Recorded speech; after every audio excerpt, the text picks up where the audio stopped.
minasan! It's me, Tati. Welcome to my channel.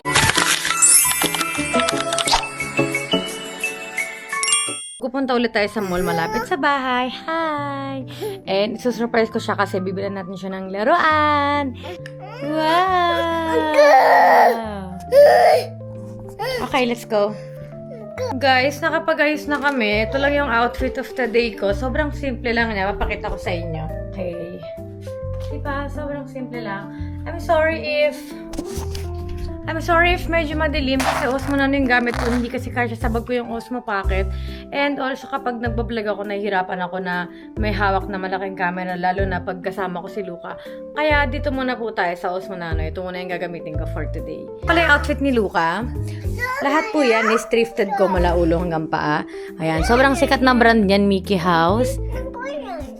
Sobrang cute, diba? Ayan. Hindi niya alam na bibilang ko siya ng laruan. Dito na tayo sa Mackey's, guys. So, obviously, nandito na naman tayo sa banyo dahil I had to change Lucas diaper. Nag-poop siya bigla.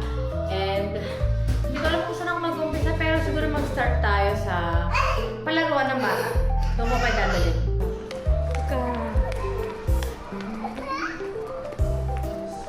So, nandito na kami sa Mackey's, guys. And, obviously, nag-enjoy si Luca mag-isa. Ayan siya. Ang saya-saya ng bata. Parang ano tuloy, parang hindi ko tuloy siya nilalabas palagi. Palagi naman kami nasa labas. Parang almost every week. 2 times a week nandito kami. Ayan, meron tayong nakikitang GU. Parang palaging may sale sa GU. Hindi ko sure ah. Ayan, meron doon. Parang tayo na 3 coins. Baliktad pala. Tingnan mo.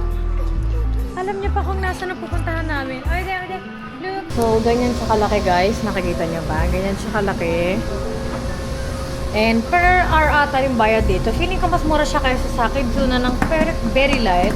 Kasi nang nasa Pilipinas ako, dinadala ko si Lucas sa Kidzuna palagi. Yan. Ay, chef pala ang atake na gusto niya. Ay, ako oh. Wow!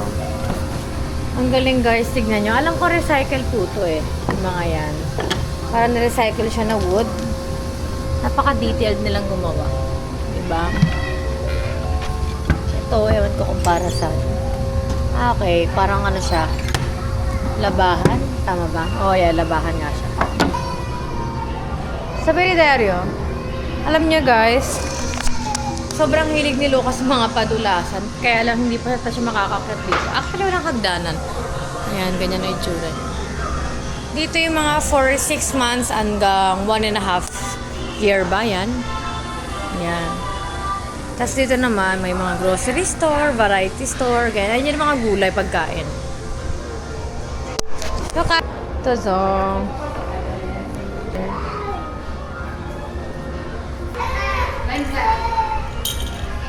I remember coming here parang 1 year pa lang si Luca. Gapang-gapang ako. Hindi ko siya nalilibot. Kasi hindi pa nga siya nakakapaglakad. So, nandito lang kami sa side na to. Tapos, ayun pa rin ang mga laruan. Alam niyo ba, nang nakaraan, pupunta ako dapat dito. Kaya lang, parang 7 a.m. na. Hanggang 7 a.m. pala to. Hindi ko alam, makala ko hanggang 8. Paglalarin ko sana siya ng 1 hour. Tapos, hindi kami nakaabot. Sobrang iyak ni Luca. Ayaw talaga mamansin. Hindi ko nga babayaran. Parang last na punta na. Last na punta na. Where are you? And where is your father? Where is your father? Meron pang ano ba ng bus, kaya lang hindi pa magagawa ni Luca. Hindi niya naman niya kaya. Luca, no.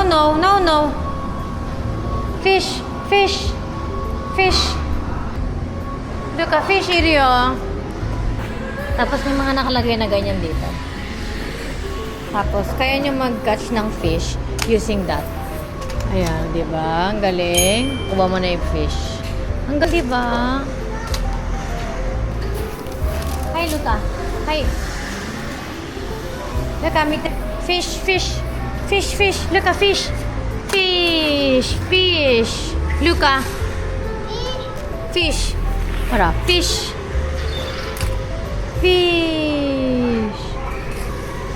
Hindi niya pa magets. Ayun, nakaka-frustrate. Kasi ako yung nag-enjoy. Fish.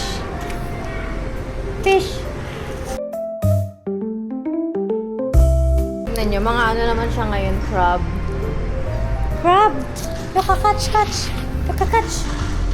Wow, Diyos! Ang galing nga! Oh, pakalamirang nanay. Ayan guys, dahil vlog ko sa Blue Up nung nakaraan, kung gusto niya laruin yan, bibili tayo ng ganyan. Pero ito lang yung bibilin ko kasi bala kong bumili ng malaki nito sa birthday niya next month. It's either ito, mahilig siya kasi mga ganyan ngayon eh, kaya mga ganyan. Ang dami kong pagpipilian para sa birthday niya, pero dahil lately, mabait naman siya na bata, bala ko siyang bilan nito. Ayan, ice cream shop siya. Tapos for 3,500 yen lang. Siguro walang 1K, 1,200 siguro sa peso, mga ganyan. Or walang 1,000. Wag mo hulog to na. Actually, nakabike lang kami. Hindi ko alam kung kasya siya sa bike ko. Pero, gaganto ko na lang yung bag ko para magkasya siya sa bus ko.